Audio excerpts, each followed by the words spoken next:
I always believed that a mother's strength is tested in quiet moments, not in loud ones.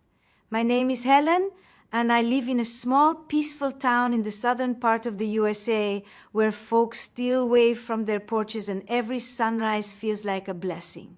I raised 2 kids with more love than money, and I stood by them through every twist life brought our way. But nothing prepared me for the day when I was told that my son Anthony needed a kidney to survive. The doctor stood in that white room with a soft voice that still felt like thunder shaking my whole world. He said that Anthony had reached a point where time was no longer a friend. His kidneys were shutting down and he would need a transplant soon. Very soon. My heart dropped straight through the floor because no mother ever wants to hear that kind of news. I looked at my boy lying on that hospital bed, trying to smile through the pain like he had done all his life. He always tried to protect me even when he was the one hurting. I knew in that moment I would do anything. I did not need to think twice. I loved that child from the second he took his first breath, and I would gladly give anything to make sure he could take many more. So when the doctor explained the process, I simply placed my hand on Anthony's chest and said, "I will do it. Check me first. I am his mother." My voice did not shake. It felt like a promise carved into stone. The test began over the next few days. Needle scans, long hours of waiting, and the kind of quiet that makes your breath feel heavy. I prayed during every moment. Not loud, not dramatic, just simple prayer from a mother's heart, asking God to let me match, asking Him to let me save my son. And then one bright morning, after what felt like the longest week of my life, the doctor returned with a small, hopeful smile. He said I was a match, a close one, a good one. I remember closing my eyes and whispering thank you because that was all I had left inside me. Anthony cried. He tried to hide it, but I saw the tears slipping from the corners of his eyes as he said, "Mom, you don't have to do this." But I placed my hand on his cheek and said, "Baby, I am your mother. This is the easiest choice I ever made." Everything moved fast after that, too fast. The hospital started scheduling things and meetings piled up like stepping stones across a river I had no choice but to cross. My daughter-in-law Grace brought meals to the house and tried her best to keep the family steady. My grandson Caleb, well, he was quieter than usual. That boy had always been close to me since the day he was born. He would come sit with me every evening, offering to help around the house, or just sit with his head resting lightly on my shoulder like he used to when he was little. But lately he had this look in his eyes, worried, deep, like he was guarding something heavy inside his young heart. I tried to ask him what was wrong, but he would just shake his head and say, "I'm fine, Grandma. You focus on Dad." And I would give him a small smile, knowing full well he was not telling me everything. But I trusted that boy, and I believed that when he was ready, he would speak. The night before the surgery, I sat at the kitchen table with a warm cup of tea. My hands wrapped around it, trying to calm the storm inside me. I was not scared for myself. I was scared for my son. I wanted the surgery to work. I wanted his body to accept a kidney. I wanted him to live a long, healthy life. I kept looking at framed pictures on the wall. My kids growing up, birthdays, Christmas mornings, Anthony in his baseball uniform, me holding baby Caleb wrapped in a soft blue blanket, all those memories pressed against my chest like a soft ache, reminding me how much love filled this home. Near midnight, I heard footsteps, slow, hesitant. It was Caleb. He stood at the doorway like he was afraid to enter. His face looked pale, his hands trembling just a little. "Grandma," he said, "are you awake?" I nodded and asked him to come sit with me. He pulled out the chair and sat across from me, his eyes darting to the floor and back up again. There was a weight on him so heavy I could practically feel it in the room. "Grandma," he whispered, "I need to tell you something." And when he said that, my heart got tight because I knew he had been carrying something big, something he thought might hurt me. I reached across the table and placed my hand on his. "Tell me, baby, whatever it is, we will face it together." He looked at me with eyes full of fear and guilt and love all mixed together, and then he opened his mouth to speak. My breath froze. My soul braced itself because I could feel it. Something was about to change everything. And that was the moment, the exact second before he spoke, the moment right before my grandson revealed the secret that would shake our entire family, the secret that would stop the surgery seconds before it happened, the secret that would make me question everything I thought I knew, the secret that would change my life, my son's life, and his life forever. Caleb took a deep breath that sounded shaky, like it came from a place deeper than his lungs. His fingers curled around mine tightly, and for a moment he just sat there, eyes shining with fear, like he was wrestling with words that refused to come out. I could see his heart breaking right there at the kitchen table. A boy who had always tried to be strong suddenly looked so small, so fragile. I squeezed his hand gently and told him again that he could tell me anything, anything at all. "Grandma," he said, his voice cracking, "I think Dad lied to you." My chest tightened. I felt a small spark of dread rise up inside me. I asked him softly, "What do you mean, baby?" He swallowed hard. His throat bobbed like it hurt him to even breathe. He said, "Dad did not want to tell you because he was scared. But he told me something a few weeks ago. Something he said he would fix before you found out. But he has not fixed it, Grandma.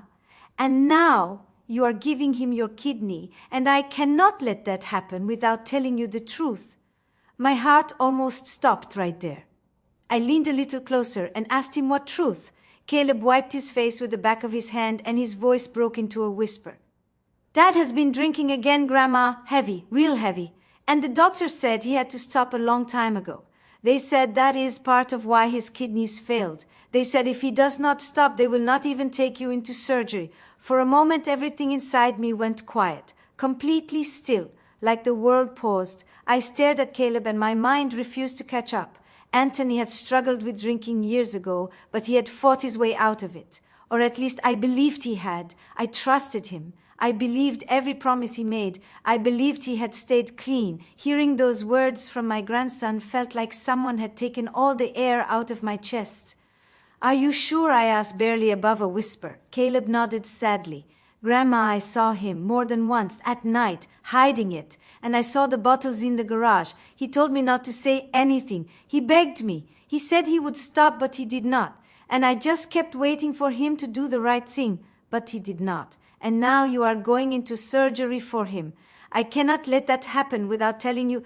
I felt tears building behind my eyes. Not loud tears, just the quiet kind that make your soul ache. I loved my son with every part of my being, but addiction is a storm that never fully leaves. You think the sun has come out, and suddenly the clouds roll back in. I reached for Caleb's hand again.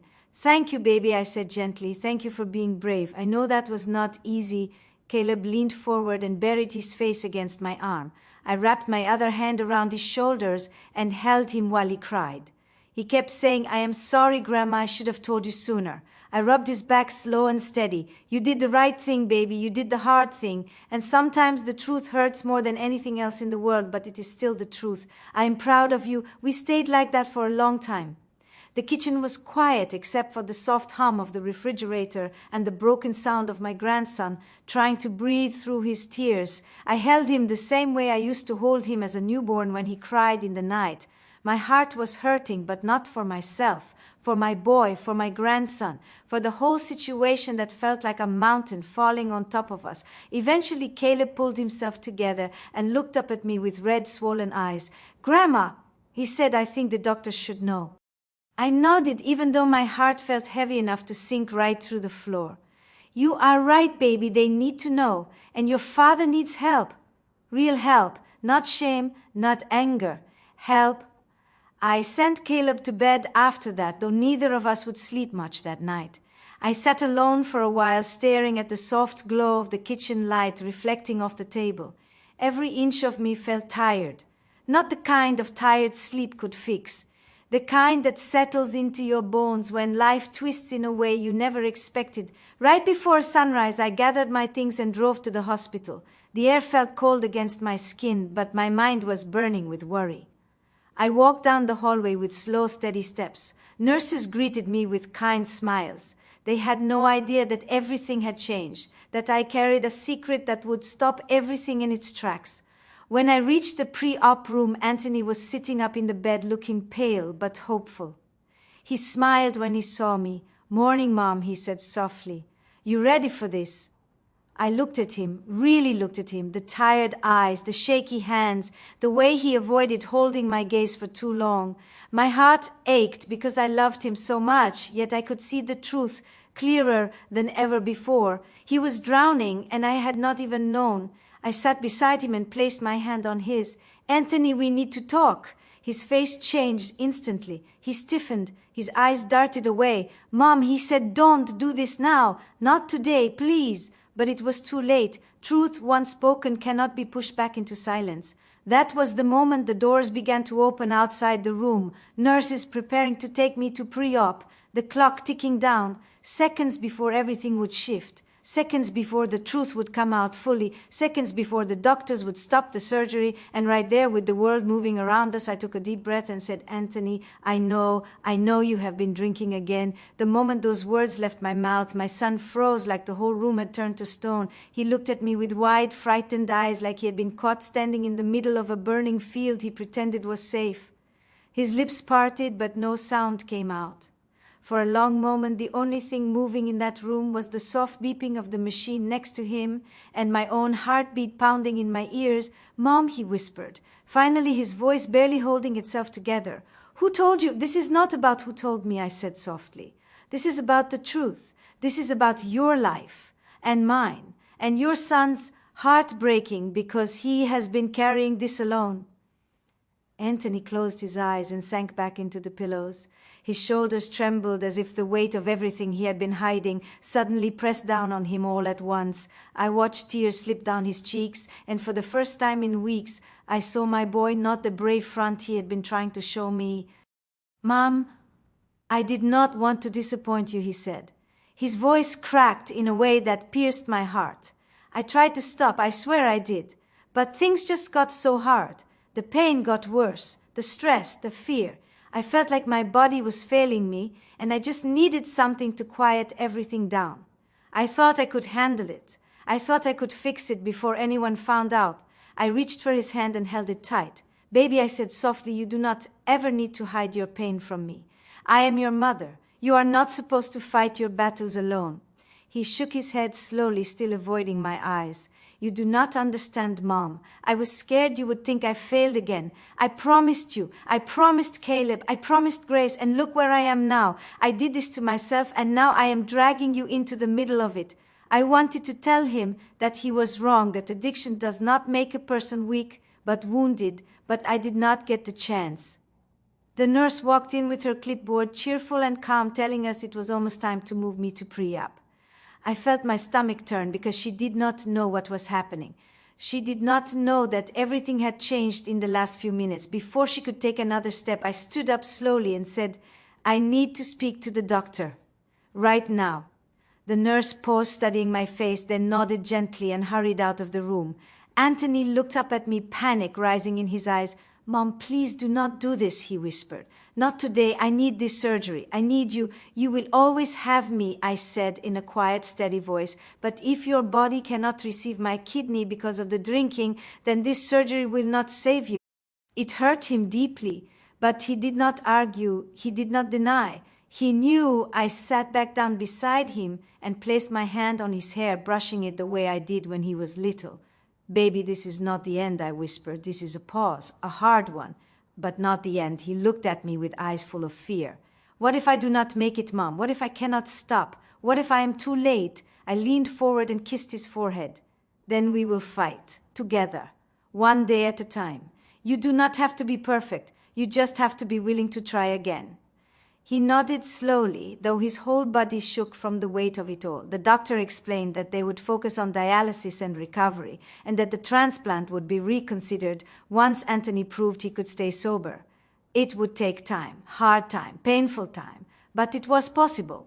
After the doctor left, Anthony whispered, "Mom, please do not hate me." I cupped his face gently. "Hate you," I said. "Baby, I love you more than my own life. That is why I told the truth. Love does not hide in the dark. Love brings everything into the light, even when it hurts." His tears flowed harder, and he pulled me close, resting his forehead against my shoulder, like he used to when he was a teenager.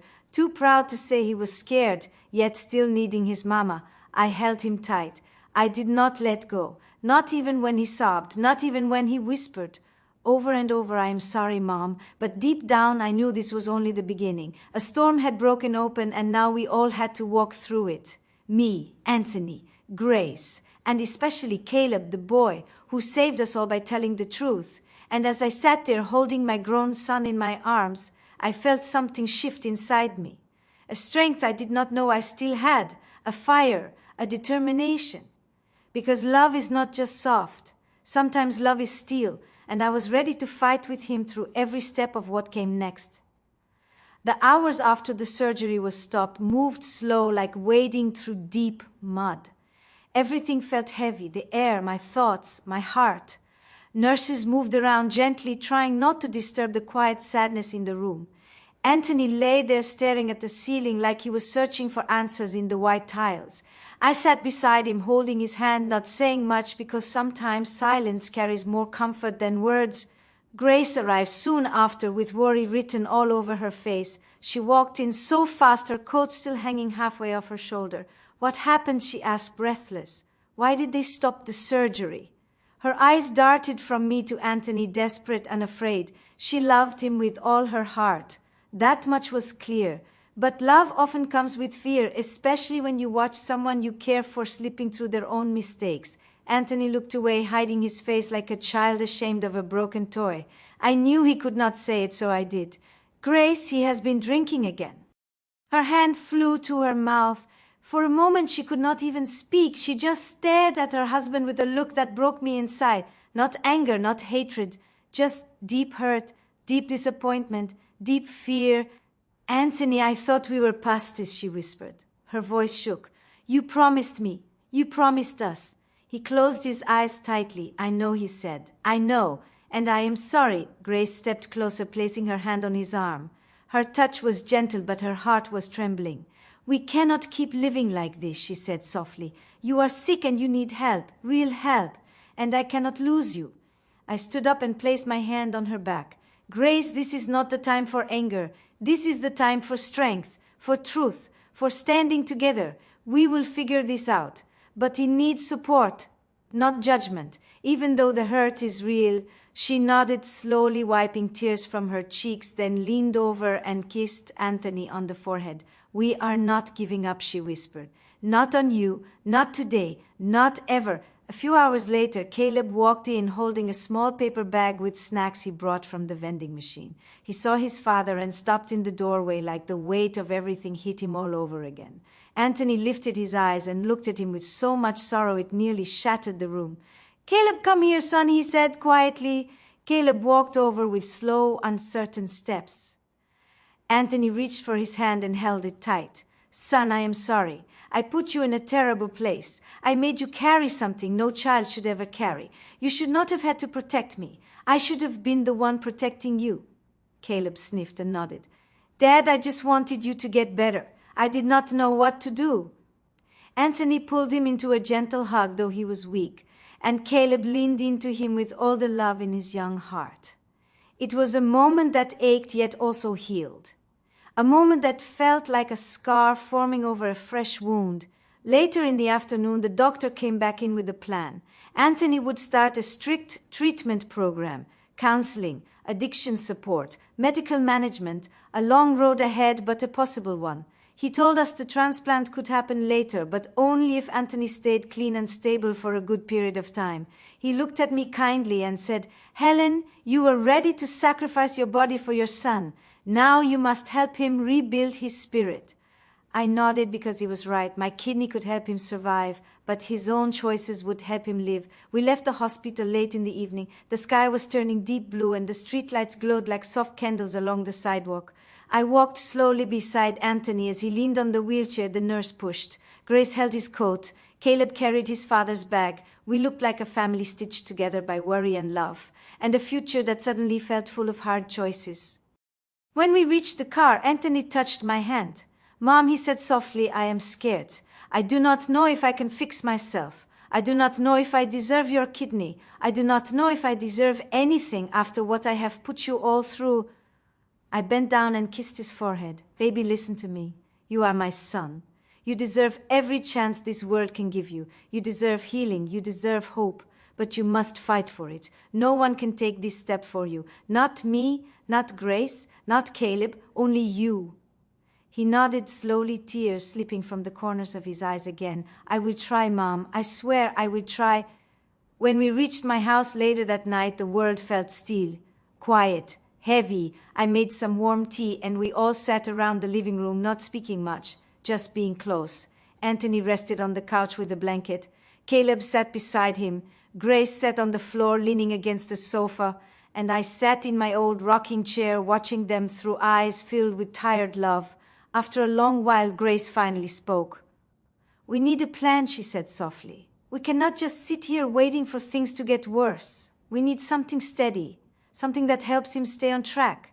I nodded. Yes, we do, and we will build it step by step. Caleb lifted his head. Grandma, what if Dad stays with you for a bit? Maybe being here with you will help him stay away from old habits. Anthony frowned slightly. I do not want to be a burden on anyone.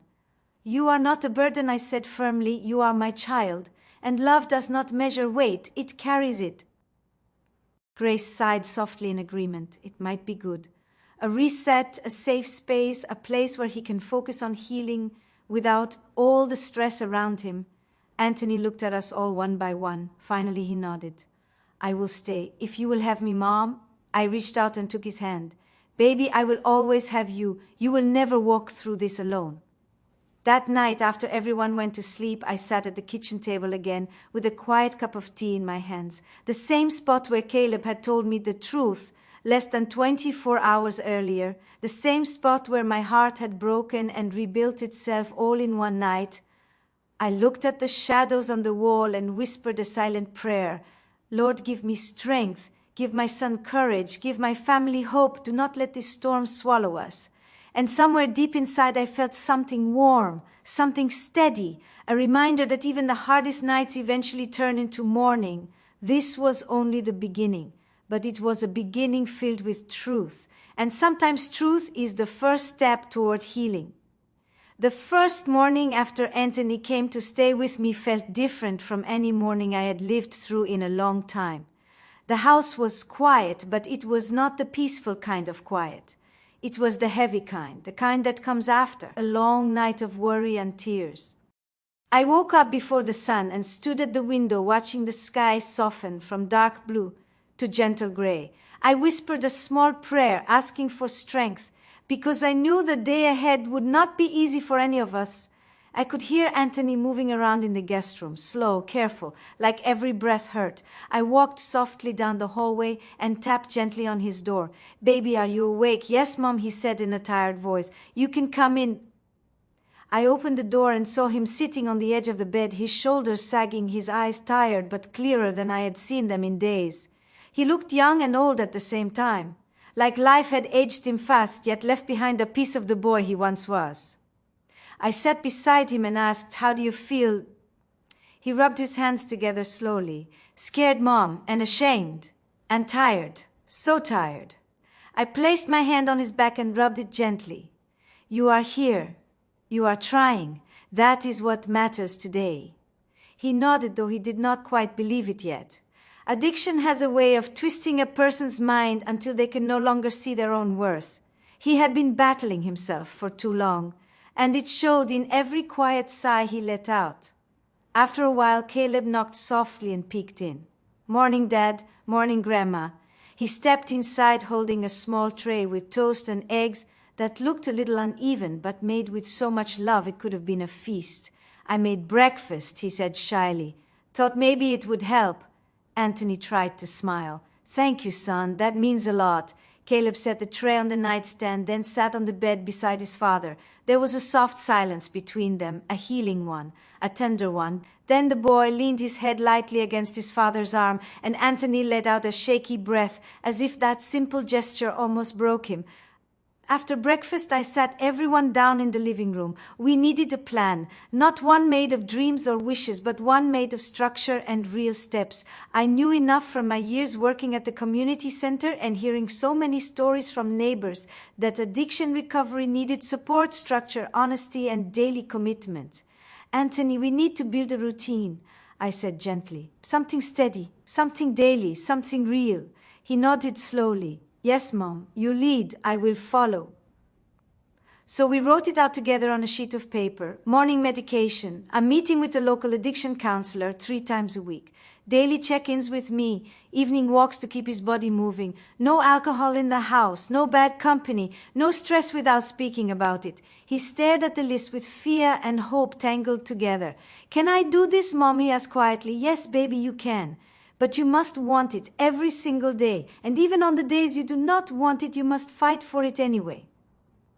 Later that afternoon, Grace came by with fresh clothes for Anthony and a soft hug for both of us. She looked tired but hopeful. She sat down on the couch beside him and took his hands in hers. "Anthony, I love you," she said with a breaking voice, "but I cannot walk this road for you. I can walk beside you, but not for you. You have to do the work." Anthony nodded heavily. "I know, and I will. I swear to you I will." Grace leaned her forehead against his, and for a moment they just breathed together, holding on to the love that had once carried them through so many storms. Caleb sat quietly nearby, watching them with ache and relief on his face. When evening came, the house felt full of emotions, yet strangely peaceful too. Anthony joined me on the front porch, where I rocked in my old chair and watched the sunset paint the sky in soft colors. He sat beside me on the steps, leaning his head back against the railing. "Mommy," said after a long quiet moment, "I want to tell Caleb how proud I am of him, but I do not know how without breaking down." "You do not have to be perfect," I said softly. "You just have to be honest. Love does not need fancy words. Just truth." He nodded slowly. Then he looked at the yard like the grass held the courage he needed. After a moment he stood up and called Caleb outside. The boy stepped out onto the porch with that cautious look he had worn for days. Anthony walked toward him, slow, weak, but determined. He placed his hands on Caleb's shoulders and looked him in the eyes. "Son, you saved my life." Caleb blinked, shocked. "Dad, I did not do anything." "Yes, you did," Anthony said with a trembling voice. "You told the truth. You were brave when I was not. You carried a weight you never should have carried, and you still stood up for me. That is love, son. Real love. And I am proud of you. More than you will ever know." Caleb swallowed hard, then wrapped his arms around his father tightly. Anthony hugged him back, and for the first time in a long time I saw something strong inside my son's eyes, something steady, something ready to fight. Hope. That night Anthony slept early. He needed the rest. Grace and Caleb went home but promised to come back in the morning. I cleaned the kitchen quietly, then made myself a cup of tea and sat alone in the living room. The lamp cast a warm glow on the walls. The house felt heavy with pain, yet also filled with a new sense of direction, like we had stepped onto a road that was long and rough, yet still a road forward. I closed my eyes and whispered, "Thank you, Lord. Thank you for truth. Thank you for courage. Thank you for another chance." Then I looked toward the hallway where my son slept, and I knew deep in my soul that this journey had only just begun. We had miles to walk, tears to shed, battles to fight, but we had love, and sometimes love was the only thing strong enough to carry a wounded family toward healing. The days that followed settled into a slow, steady rhythm. Nothing dramatic, nothing loud. Just small steps forward mixed with moments of fear that felt like they lingered in the corners of every room. Healing was not a straight line. It was a winding walk through long shadows and tiny victories. And every morning when I woke up, I thanked the Lord that we had another chance to take one more step. Anthony tried hard, truly hard. Each morning he sat at the kitchen table drinking hot tea because coffee made his heart race. I would make him oatmeal or eggs, something warm, something simple. He ate quietly with his head down like he was studying the cracks in the wooden table. Shame clung to him like dust, but I could see a soft spark in his eyes that had not been there before, a spark of someone trying. Every afternoon he attended his counseling sessions. A kind man named Mr. Harris guided him gently through all the things he had buried under years of worry and pain.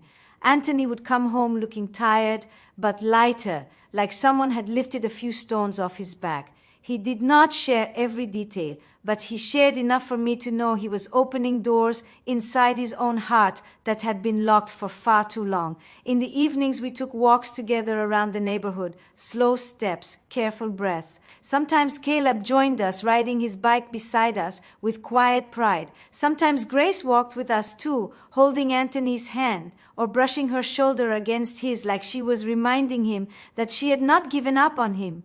One night, during one of those walks, Anthony stopped beneath the old oak tree on the corner. He leaned against the trunk, breathing slowly. "Mom," he said softly, "do you ever think about how close I came to losing everything?" I looked at him carefully. "Baby, you did not lose us. You just lost your way for a while. But you are here now. You are fighting. And that is what matters." He looked up at the branches stretching across the sky like strong arms. "I want to be the man my family needs again. I want to be strong. I want to be clean. I want to be present. I want to wake up each day proud of myself instead of scared."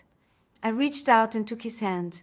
"One day at a time, baby. One choice at a time. Healing is not about speed. It is about direction." We continued walking slowly until the porch lights of home came into view, guiding us like warm little stars. When we stepped inside, Caleb had set out 2 bowls of fruit on the table. He beamed proudly when Anthony smiled. "I wanted to help," he said. "I wanted to do something good today." Anthony hugged him tight.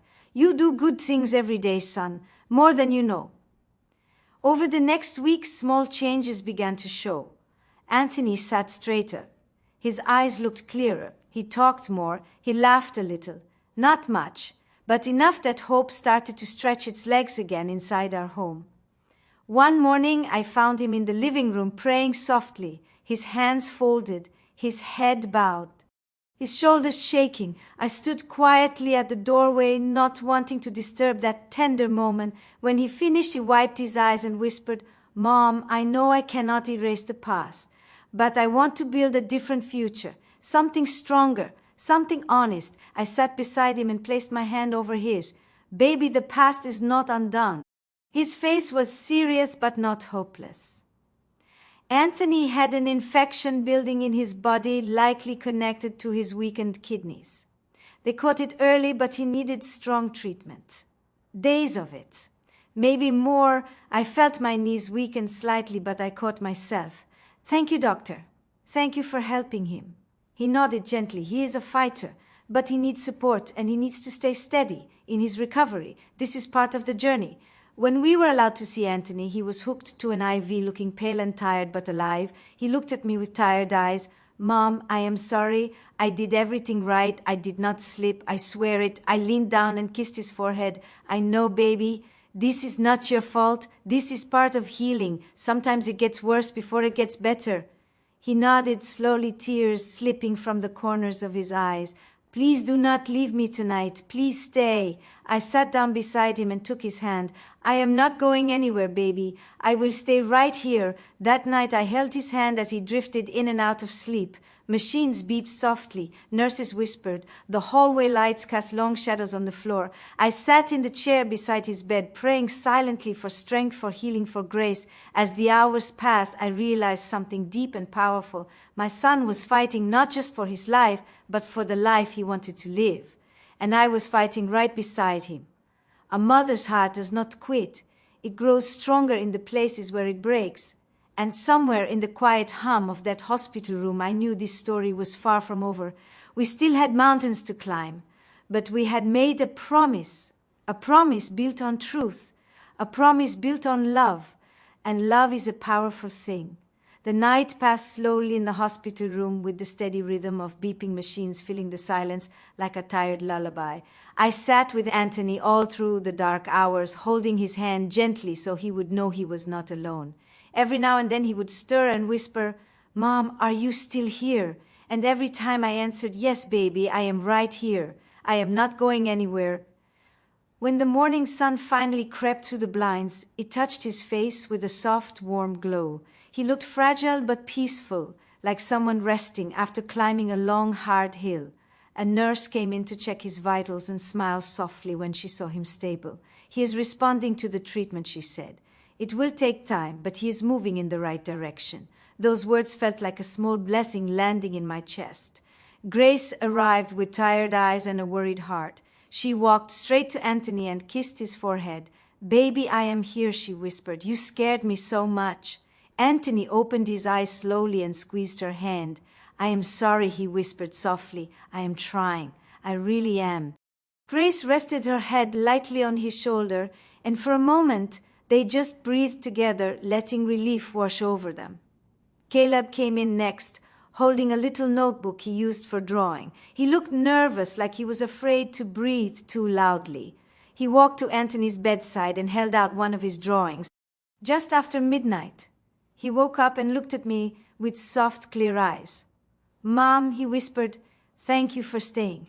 Thank you for loving me, even when I could not love myself." I brushed his hair back gently. "That is what mothers do, baby. We hold on when everything else falls apart. We lift you when you are too tired to stand. And we believe in you even when you stop believing in yourself." His eyes filled with tears. "I do not ever want to go back to the man I was. I want to be better. I want to live. I want to see Caleb grow up. I want to grow old with grace. I want to have mornings that feel like hope instead of fear." I squeezed his hand gently. "Because we are growing back together." Anthony stared at that drawing for a long moment, and his eyes filled with tears that he tried to hide but could not. "That is beautiful, son," he said in a trembling voice. "Thank you. You do not know how much this means to me." Caleb smiled shyly and leaned against his father's arm. The moment was so tender, I felt my heart tighten with both ache and gratitude. Later in the day, the doctor came in and spoke to us about Anthony's progress. He said the infection was clearing and his strength was slowly returning. He would still need medication, rest, and follow-up appointments. He would need counseling and a strong, solid support system. But he had pulled through the worst. When the doctor left the room, Anthony let out a long, shaky breath and whispered, "Thank you, Lord. Thank you for another chance." That afternoon, Grace and Caleb went home to get fresh clothes and rest. I stayed with Anthony, watching him drift in and out of light sleep. The room was peaceful, and for the first time in weeks, I let myself breathe a little deeper. As evening settled over the hospital, the hallway lights glowed softly, and the quiet hum of activity made the place feel strangely warm. Anthony woke up again and looked at me with a thoughtful expression.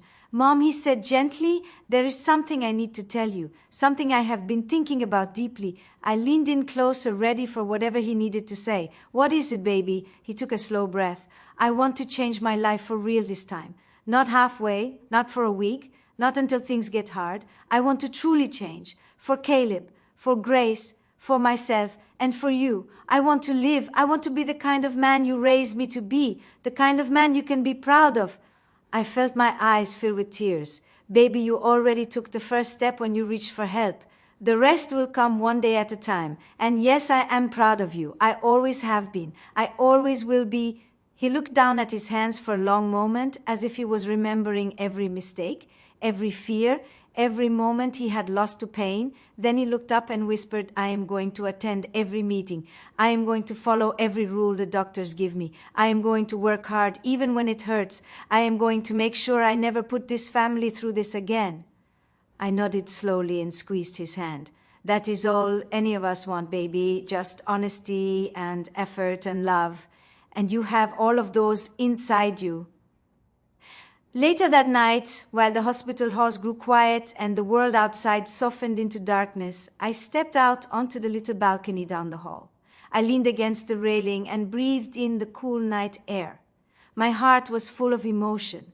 Worry, exhaustion, relief, hope, every feeling tangled together like threads in a heavy quilt. I prayed silently for strength, for healing, for guidance. I prayed for Anthony to stay on this new path. I prayed for Grace and Caleb, who carried their own pain so bravely. And I prayed for myself too. I needed the strength to keep standing for all of us. When I went back to the room, Anthony was awake again, staring out the window at the night sky.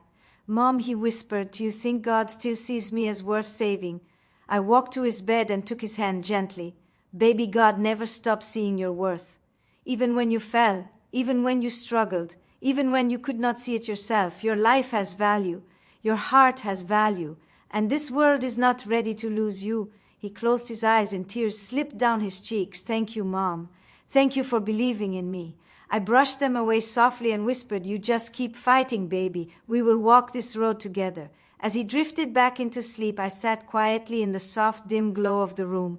I could feel the weight of the past beginning to lift piece by piece. It was not gone, but it was lighter, and that was enough for now. This was the beginning of a new chapter, a fragile one, a hopeful one, a chapter built not on fear, but on courage, honesty, and love. And as the night deepened around us, I knew deep in my soul that brighter days were coming. Slowly, carefully, but surely, Anthony was released from the hospital 5 days later. His body was still weak, but his spirit held a quiet strength that I had not seen in years. He sat in the wheelchair at the front entrance while the nurse finished the last bit of paperwork. The early afternoon sun warmed his face and he lifted his head as if trying to breathe in a new beginning. Grace stood beside him holding a small bag of his medicine, while Caleb clutched a blanket he had brought from home. I stood behind them with my hand on Anthony's shoulder, steadying him not just physically but emotionally too. When the nurse finally finished, she smiled softly at him. "You did good in there," she said. "Now keep doing good out here. It is a long road, but you are not walking it alone." Anthony nodded slowly. "Thank you, truly. We helped him into my car and drove back to my house, since the doctor wanted him to stay somewhere quiet and stable while he regained his strength. Grace rode in the back seat with him, holding his hand gently, while Caleb sat up front with me, watching the road with a protective seriousness far beyond his years. When we pulled into my driveway, Anthony let out a long breath. "Home," he said softly. I smiled and touched his arm. "A place to heal, baby. A place to start again." Inside the house, everything felt warm and peaceful. I had washed all the blankets and lit a small, soft, scented candle that filled the living room with the smell of fresh linen. I wanted him to feel safe, protected, surrounded by love. Anthony sat on the couch and rested for a while I fixed him a bowl of light soup and some warm tea. He thanked me quietly, with that same soft gratitude he had been carrying since the hospital. Grace sat close to him, letting her shoulder touch his gently, as if reminding him she was not letting go. Caleb sat at the coffee table, flipping through his notebook, nervous, excited, hopeful all at once. Later that evening, after they left for a bit of rest, Anthony leaned back on the couch and stared at the ceiling. His voice was quiet when he spoke. "Mom, I do not know how to start over. I have messed up so many times. How do I fix anything?" I sat beside him and placed my hand over his. "Baby, you start small. You start with today, then tomorrow. You do not try to fix your whole life in one day. You just take it one faithful step at a time." He nodded slowly, though fear still flickered in his eyes. So I continued. "You get up every morning. You take your medication. You keep your appointments. You talk to your counselor.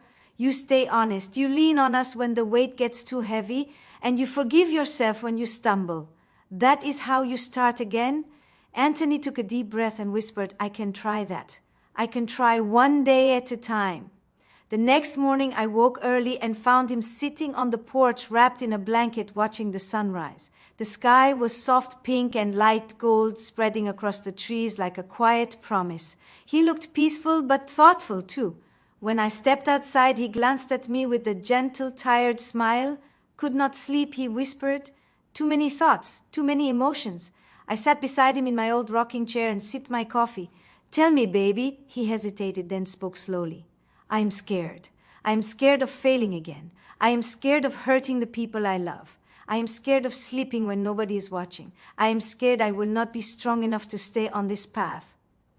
I nodded and reached for his hand. "Everyone who changes their life feels that fear, baby. Courage does not mean you are not scared. Courage means you move forward even when you are shaking." His eyes glistened, and he nodded again, letting out a shaky breath. "I want to be better, Mom. I really do." Throughout that week, we built a little routine together. Each morning, he took his medication, then ate a light breakfast before heading to his counseling sessions. Some days Grace went with him, some days I did. Caleb made him small drawings every evening to cheer him on, pictures of sunrises, mountains, strong trees, little hearts holding hands. Each drawing was like a tiny light guiding him forward. One afternoon, he returned from his appointment looking tired but brighter. He dropped onto the couch with a long sigh. "Mom," he said softly, "something happened today. I met a man in the waiting room. He is in recovery too. He told me he has been clean for 2 years now." I smiled. "That is good to hear, baby." Anthony nodded slowly. "He said he lost everything once, but he kept fighting, and now he works helping others. He told me that the hardest part was learning to forgive himself. That part hit me hard, Mom, because I do not know how to forgive myself yet." I touched his hand gently. "Forgiveness takes time, but you will learn, and your healing will help someone else someday. That is how life works, one soul lifting another." As days passed, his strength grew little by little. He walked around the yard in the evenings, taking slow steps, breathing in the fresh air, feeling the world again in a way he had not in so long. Sometimes Caleb walked beside him, holding his arm. Sometimes Grace joined them. Sometimes I watched from the porch with quiet gratitude. One evening, Anthony looked at me as we stood under the soft glow of the porch light. "Mom, I think I am going to start journaling, writing things down, processing everything." I nodded proudly. "That is a good idea, baby. Write your truth. Let it out. Healing lives in honesty." He smiled a small, hopeful smile. "Maybe one day I can help others too. Maybe my story can keep someone else from falling as far as I did." I squeezed his hand. "You will, baby." I believe that. As the week came to an end, the air felt lighter around the house. The shadows that once clung to our days were thinning slowly. Pain was still there, but so was hope. So was strength, so was love, and for the first time in a long time I felt the ground beneath us slowly steadying. Not perfect, not painless, but steady enough to take another step forward. And then Anthony was still healing, we all were, but we were walking toward a future instead of running from a past. And that alone felt like a miracle. The following week brought a strange mix of peace and challenge. Anthony was growing stronger, little by little, and each day he walked a bit farther in the yard and spoke with a bit more confidence. But healing was not a straight line, and some mornings he woke heavy with doubt or fear or the weight of everything he had survived. One morning I found him sitting at the kitchen table with his journal open and his hands pressed against his forehead. The sun shone through the window, touching the side of his face with soft golden light, but his shoulders were tense. "Rough morning, baby?" I asked gently as I poured 2 cups of warm tea. He nodded without lifting his head. "I feel like my past is chasing me, like it is waiting for me to slip. I wrote in this journal that I want to change, but part of me wonders if I really can." I sat down beside him and slid a cup toward his hands. "Baby, your past cannot chase you if you keep walking toward your future. It might whisper, but it cannot control you anymore. You are stronger than that." He lifted his eyes slowly. "Mom, do you really believe I can stay clean? Do you truly think I can make it?" I reached over and placed my hand on his cheek. "Baby, I believe it with every beat of my heart. You have already come farther than you realize. You survived what could have taken you. You told the truth. You let us help you. You faced your fear. Those are not small steps. Those are powerful steps." His eyes filled with tears and he leaned into my hand like a little boy seeking comfort once again. "Thank you, Mom," he whispered. "I do not deserve your love." I shook my head softly. "My love for you is not earned, baby. It is given, always has been, always will be. You cannot lose it, no matter how hard life gets." Later that day, Grace and Caleb came by for lunch. Caleb ran inside, first carrying a small jar filled with folded colored papers. He held it up proudly. "I made this for you, Dad. It is a jar of hope. Every paper has something good about you, or something I hope for you, or something I want us to do together." Anthony stared at the jar like it was made of pure gold. His hands trembled as he took it from Caleb. He pulled out one folded paper and opened it slowly. It said, "I hope we go fishing again soon." Anthony let out a soft laugh mixed with tears. "I like that one," he said. "We will go one day. I promise." Caleb nodded excitedly. I wrote 20 more, and I will add more every day, maybe 100, maybe 1,000. Anthony hugged him tight and whispered, "You are the reason I am still here, son. You are the reason I am fighting." Grace watched them with tears in her eyes, then turned to me. I do not know what we would have done without you, she said in a quiet voice. You have carried all of us. I touched her arm gently. Baby families carry each other, and we will carry you too. That afternoon, Anthony asked if we could all sit on the porch together. The sun was warm and the yard was full of soft sounds of wind rustling through the trees. We sat side by side and talked about small things. Ordinary things, things that felt like healing. At one point, Anthony leaned back and closed his eyes. I forgot what peace felt like. He whispered, "It feels strange, but good, like something I want to hold on to." Grace reached over and took his hand. "You can hold on to it, baby. You can. We will hold it with you." Later that evening, after they went home, I sat on the porch with Anthony while the sky faded into shades of soft purple and deep blue. Fireflies flickered in the yard like tiny lanterns drifting through the air. Anthony watched them with a quiet, childlike wonder. "Mom," he said softly, "I want to tell the truth about everything. I want to tell Grace and Caleb everything I have held inside all these years. I want them to know the full story, not to scare them, but so I can finally let go of the shame. I want to be honest from here on out." I felt a warmth spread through my chest. Baby honesty is part of healing. If you are ready, then I am here. And they will be ready too. He nodded. I want to talk to them tomorrow. I do not want to hide anymore. The next afternoon, Grace and Caleb came back, and we all sat in the living room. Anthony took a deep breath and asked them to sit close. He looked nervous but determined. His hands trembled, but he did not run from the moment. Grace took one of his hands and Caleb took the other. "We are here," Dad Caleb whispered. "You can tell us anything." Anthony swallowed hard and began to speak. He told them about the years of silent fear he had lived with. He told them about the pain he never admitted, the nights he cried alone, the shame he carried on his shoulders. He told them about the day everything spiraled, the day he nearly lost himself, the day Caleb told the truth and saved his life. Grace cried softly, but she never let go of his hand. Caleb leaned closer, his eyes full of worry and love. When Anthony finished, he looked down, ashamed, waiting for rejection. But Grace gently lifted his face with her hands and said, "You are still the man I love. You are wounded but not broken, and we will heal together." Caleb wrapped his arms around his father, holding him tight. "I love you, Dad. I am proud you are trying. I am proud you did not give up." Anthony broke down right there, not from pain but from relief, from love, from the weight lifting off his soul. That night, after they left, Anthony sat on the porch again, breathing steady, clear breaths. I sat beside him, rocking in my chair. "Mom," he said softly, "I feel lighter. I feel like I can finally breathe again." "That is because you told the truth, baby. Truth is what sets us free." He nodded with a gentle smile. "For the first time in a long time, I believe I can build a life worth living." I reached over and held his hand. "You already are, baby." As the night settled softly around us, I felt a deep, quiet peace fill the air. Our family had walked through darkness, but we were stepping into the light together, one day at a time, one choice at a time, one hope at a time. The following weeks moved slowly but steadily.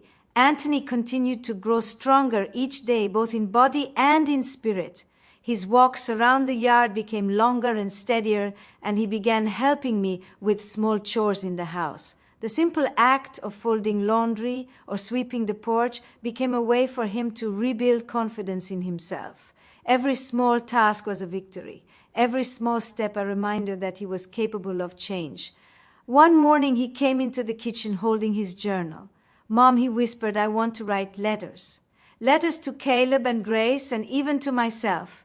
I want to put my thoughts down. I want to remember the lessons and the days I stayed strong." I smiled softly. "Baby, that is a beautiful idea. Writing your truth is a way to honor your journey." Caleb came by that afternoon with a small box of crayons and markers. He plopped down on the floor and immediately began drawing colorful pictures. Anthony watched quietly and then picked up a pen and began writing a short note to Caleb. "I am proud of you, son," he wrote. "I am proud of your courage and your love. I am proud of every smile you give me and every hug you share." Caleb beamed when he read it. Thank you, Dad, he said softly. I am proud of you too. More than you know. Grace came by later in the day, and they all sat on the porch together. The sun was warm but gentle, and the breeze whispered through the trees. Anthony spoke softly to Grace. I know I have hurt you in the past. I know I have caused fear and pain and worry. I cannot erase it, but I can promise I will do everything in my power to be better, to be the husband you deserve, to be the father our son can be proud of, to be the man you fell in love with. Grace reached over and touched his cheek. Baby, we all stumble, but we rise again, and you are rising. That is what matters. That is the love we hold on to. Later that evening, Anthony and I sat on the porch in quiet reflection. The sky was deep blue, and the first stars began to twinkle above. Mom, he whispered, I feel ready, ready to face the world, ready to rebuild my life, ready to keep fighting even when it is hard. I placed my hand over his. Baby, you have always been ready. You just needed to believe in yourself. And now you do. The days turned into weeks, and Anthony followed his routine without fail.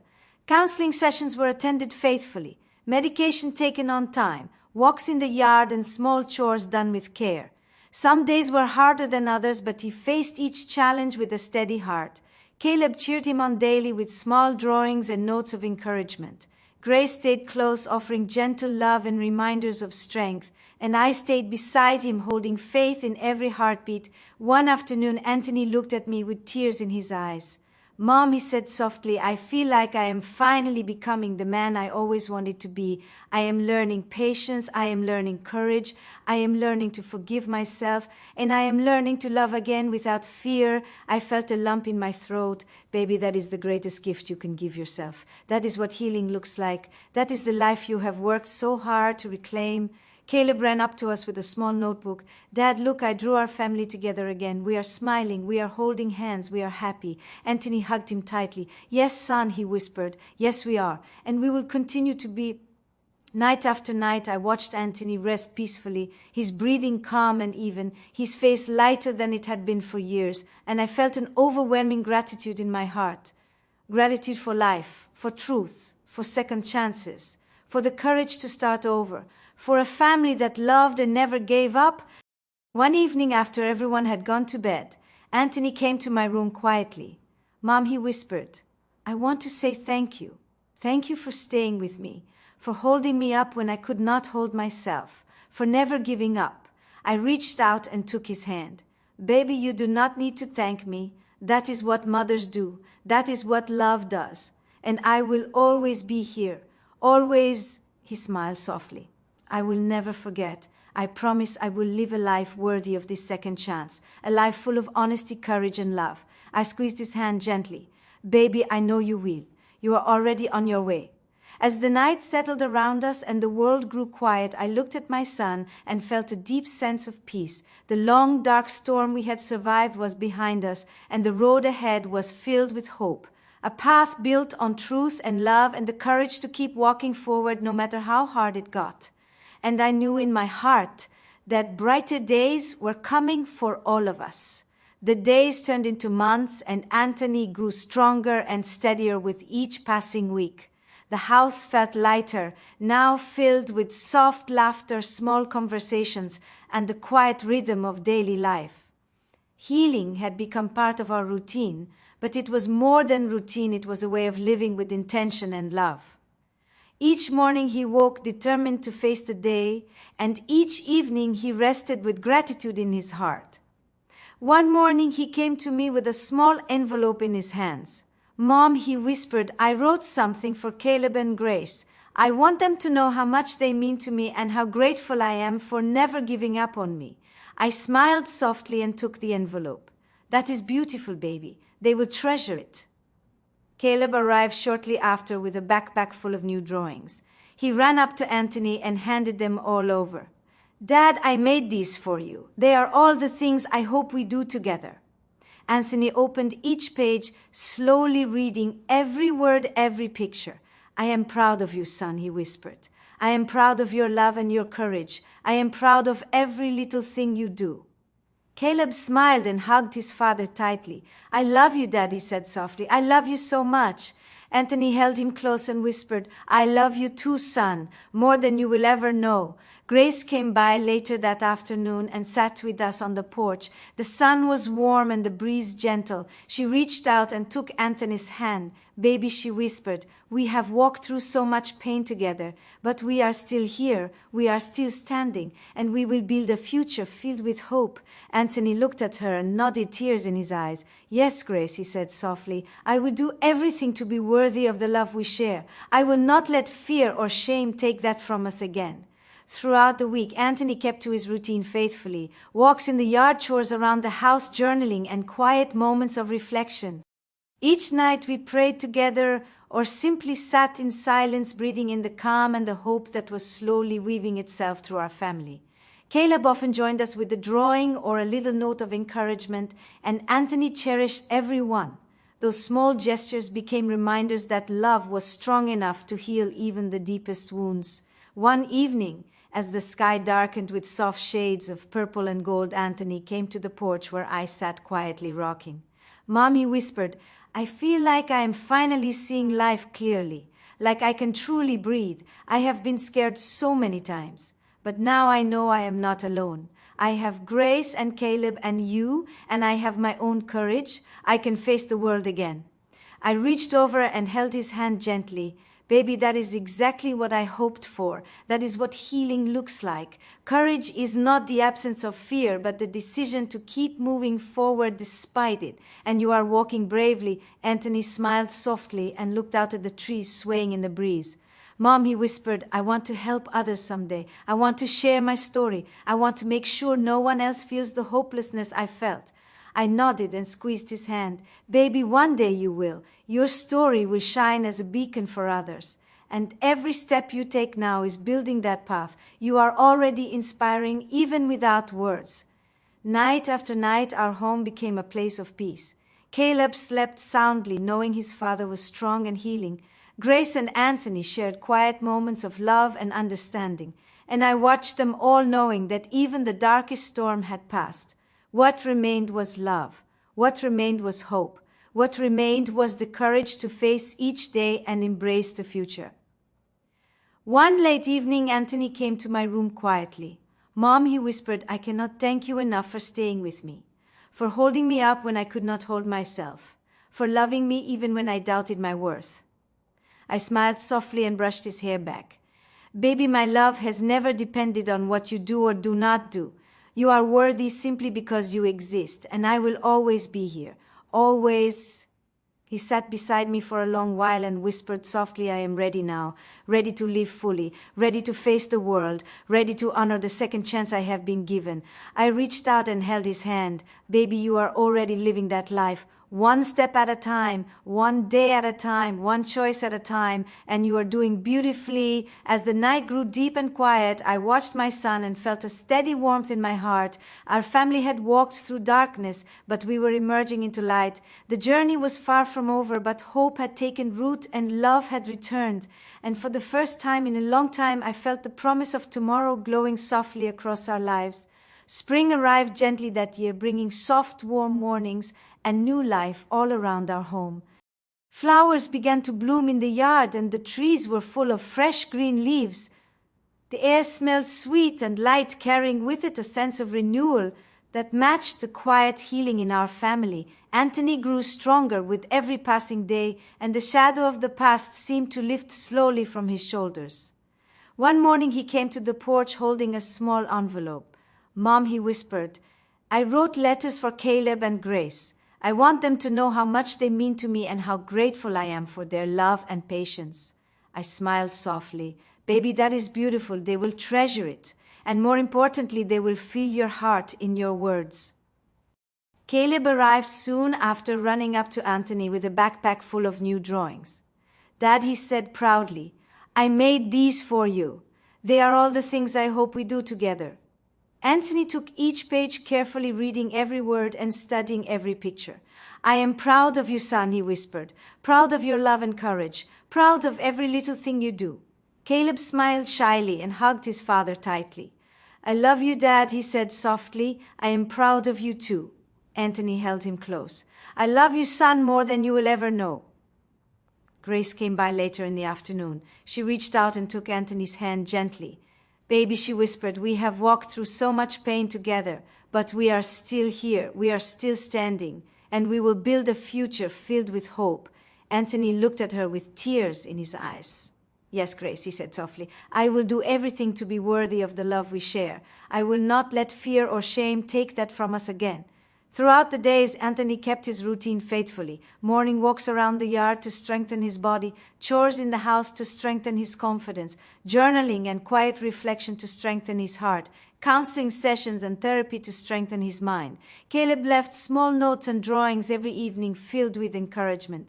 Grace stayed close, offering soft reminders of love and support. And I stayed beside him, holding faith in every heartbeat.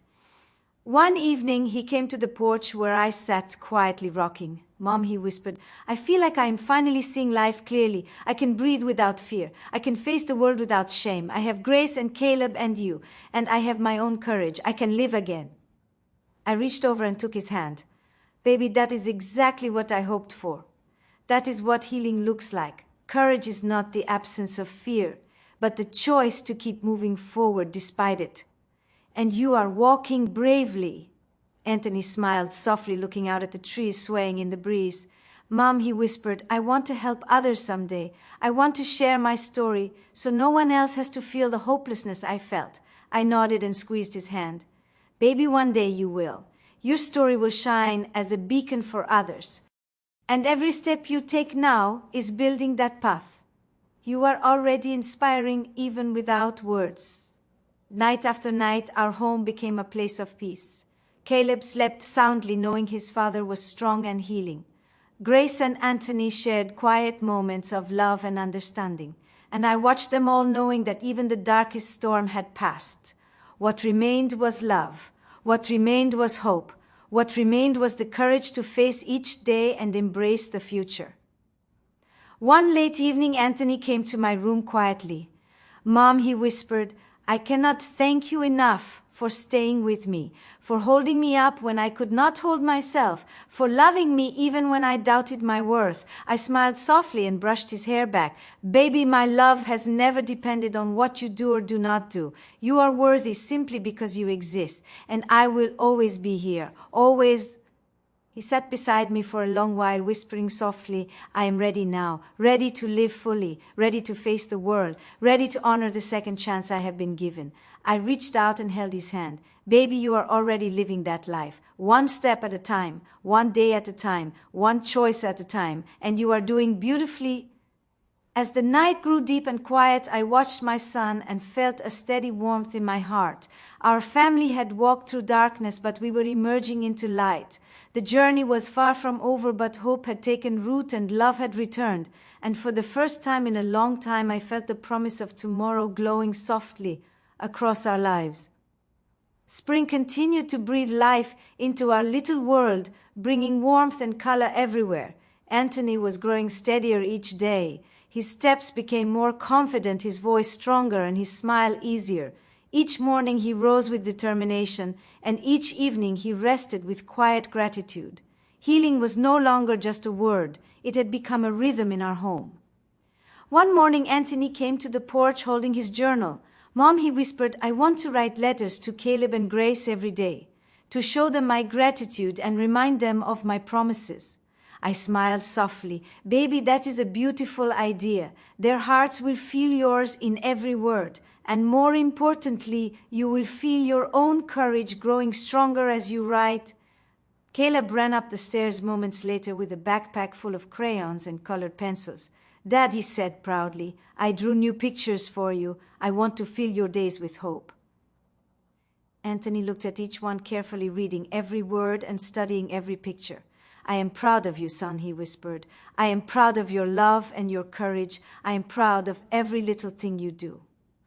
Caleb smiled and hugged his father tightly. I love you, Dad, he said softly. I am proud of you too. Anthony held him close. I love you, son, more than you will ever know. Grace arrived later in the day and joined us on the porch. She took Anthony's hand gently. Baby, she whispered, we have walked through so much pain together, but we are still standing, and we will build a future filled with hope. Anthony looked at her with tears in his eyes. Yes, Grace, he said softly. I will do everything to be worthy of the love we share. I will not let fear or shame take that from us again. Each day, Anthony kept his routine with quiet dedication. Walks in the yard to regain strength, chores around the house to regain confidence, journaling and reflection to regain clarity, counseling sessions to regain stability, Caleb leaving notes of love each evening, and Grace offering gentle encouragement. And I stayed close, holding faith in every heartbeat. One evening, Anthony came to the porch where I sat quietly rocking. Mom, he whispered, I feel alive again. I can breathe without fear. I can face the world without shame. I have Grace and Caleb and you, and I have my own courage. I can live again. I reached over and took his hand. Baby, that is exactly what I hoped for. That is what healing looks like. Courage is not the absence of fear, but the choice to move forward even when scared. And you are walking bravely. Anthony looked out at the trees swaying in the evening breeze. Mom, he whispered, I want to help others. I want to share my story so no one else has to feel hopeless. I nodded and squeezed his hand. Baby, one day you will. Your story will shine as a beacon for others. Every step you take now is building that path. You are already inspiring even without words. Night after night, our home was filled with quiet peace. Caleb slept soundly, knowing his father was strong and healing. Grace and Anthony shared moments of love and understanding, and I watched them all knowing the darkest storm had passed. What remained was love. What remained was hope. What remained was courage to face each day and embrace the future. One night, Anthony came to my room quietly. Mom, he whispered, I cannot thank you enough for staying with me, for holding me up when I could not hold myself, for loving me even when I doubted my worth. I smiled softly and brushed his hair back. Baby, my love has never depended on what you do or do not do. You are worthy simply because you exist, and I will always be here. Always. He sat beside me and whispered softly, I am ready now. Ready to live fully, ready to face the world, ready to honor this second chance I have been given. I reached out and held his hand. Baby, you are already living that life, one step at a time, one day at a time, one choice at a time, and you are doing beautifully. As the night deepened, I watched my son and felt a steady warmth in my heart. Our family had walked through darkness and was emerging into light. The journey was far from over, but hope had taken root and love had returned. And for the first time in years, I felt the promise of tomorrow glowing softly across our lives. The days that followed felt lighter somehow. The air seemed softer, the sunlight warmer, and the world outside our home held a quiet promise of new beginnings. Anthony was walking steadily now without assistance. His steps were confident and sure. His smile came easily, and his laughter filled the house in a way it had not for many years. Healing had taken root in his body, mind, and heart, and it had spread to all of us. One morning, Anthony and I sat on the porch drinking warm tea. The birds sang softly in the trees, and the breeze carried the faint smell of flowers blooming. Mom, he whispered, I feel alive in a way I never imagined. I feel like I can finally breathe without fear. I can look at my past and honor it without letting it control me. I can face the world and my future without shame. I reached over and held his hand. Baby, that is exactly what I prayed for. That is the gift of courage and truth. That is what love and healing can create. And you are living it every single day. Caleb came running up with his little notebook full of new drawings. Dad, he said proudly, look, I drew us as a family, smiling and standing strong together. Anthony took the drawings and studied each one carefully. I am proud of you, son, he whispered, proud of your love and your courage, proud of every little thing you do. Caleb hugged him tightly. I love you, Dad, he said softly. I am proud of you too. Anthony held him close. I love you, son, more than you will ever know.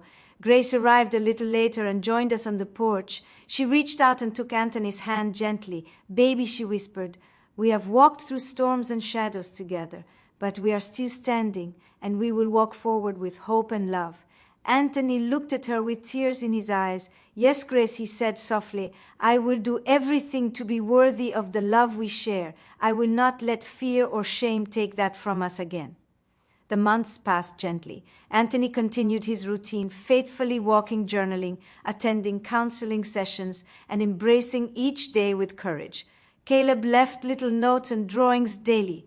Grace offered gentle reminders of love and strength, and I stayed close, holding faith in every heartbeat. Every day was a new chance to live fully and honor the second chance that life had given us. One evening after the sun had dipped below the horizon, Anthony came to my room quietly. "Mom," he whispered, "I am ready, ready to live fully, ready to love without fear, ready to honor the life I have been given." I smiled softly and brushed his hair back. "Baby, you have been ready for a long time, but now you believe it too. That is what makes the difference. You are already living a life of courage and love." He sat beside me for a long while and whispered softly, "I want to help others someday. I want to share my story so no one else has to feel the hopelessness I felt. I want to show them that second chances are real and healing is possible." I reached over and held his hand. "Baby, one day you will. Your story will shine as a beacon for others. Every choice you make now, every step you take is part of that journey. You are already inspiring, even without words." The night deepened and the world outside grew quiet. I looked at my son and felt an overwhelming warmth in my heart. Our family had walked through darkness and emerged into light. The storm had not broken us. Love had carried us through. Hope had kept us moving, and courage had guided every step forward. Anthony rested his head on my shoulder and whispered softly, "Thank you, Mom, for never giving up on me, for holding me up when I could not stand, for loving me even when I doubted myself." I held him close and whispered back, "Baby, my love has never depended on what you do or do not do. You are worthy simply because you exist, and I will always be here, always." That night I stayed by his side, watching him sleep peacefully. The beeping of life, gently steady and strong. The world outside felt alive with possibility and light. And I knew deep in my soul that we had truly arrived at a place of healing. Not perfect, not without challenges, but full of love, hope, and courage. A place where second chances were real and life was beautiful. And as the stars shone softly above our home, I whispered a quiet prayer of gratitude. For love, for family, for survival, for courage, for hope, and for the strength to keep walking forward together. Always the end.